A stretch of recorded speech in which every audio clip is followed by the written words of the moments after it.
Okay, so this is one I go over a lot with my clients, and it's a little bit more on financial planning along with mortgage planning, and it's 20% down compared to less down, like 5%, right? So let's dive into it at 20% down compared to 5. Let me go ahead and share my screen. So let's take a look. So 750 purchase price, 5% down, 20% down. You can see the loan amount differences, see everything there. Let's go into the payment breakdown. You can see the payment for the 20% down is about $800 cheaper per month.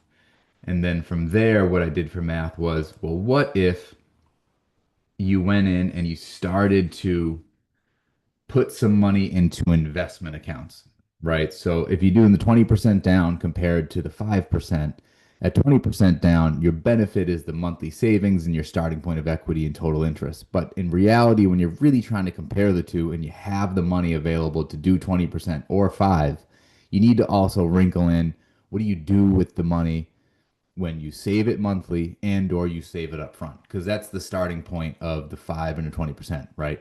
Is one of them's going to require a much larger investment up front into equity that you then create a payment benefit, and then the other one means you have extra money outside of your down payment, right? So if you see that the cash to close at 54,000 compared to 164, it's a $110,000 swing. If you turn around and take that 110 at the 5% down and invest it in some sort of index fund, I did a 9% rate of return. I think the standard for the S&P index is around 7 to 10, so I kind of landed somewhere in the middle there. Same idea over here, but I did the math based on slowly investing $859 a month because you already spent your 164 compared to the 54, right? So from that standpoint, now let's take a look at what that means over a longer period of time, because you're going to get the payment benefit of the 20% down, but you're out all of that liquidity. What does that mean 30 years from now for your net worth, right? It's slightly better to actually put down 5%, take that 110 and invest it, and then if we go 30 years from now, again, this is just basic black and white math. It's not bringing into account any variables of market conditions and prices. I'm using appreciation for the property at 4%, and I'm using the 9% rate of return yearly on the S&P index as a good barometer. This doesn't take into account any variables. This is just take the math, bring it forward 30 years, assuming everything goes well. You'll have actually more equity, net equity.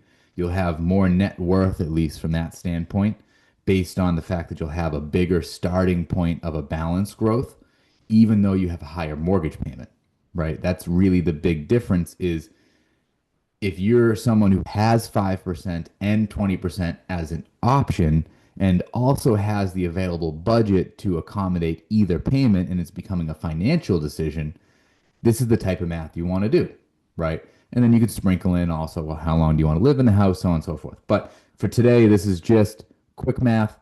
Which is better? This is slightly better. They're pretty close to each other, right? I think that comes down to what you do with the money, what your plan is from that standpoint. But that's a question that I go over a lot with clients as to the best structure. What can you do? And the way that I view it is liquidity is powerful. Equity is money on paper. You can't do anything with your equity. So then it comes down to what you do with extra money. What do you do with the extra monthly savings? If you do the 20% down, what's the plan with the 850? If you do 5% down, what's the plan with the 110? Do you take that and put that in the bank and save that for the next house or the next investment? What, just cushion? That's what really matters is the nuanced situation of your life and how you apply the math metrics, if you will. And that's part of just doing the math that you can't really get those answers on the internet. You got to kind of do the math yourself.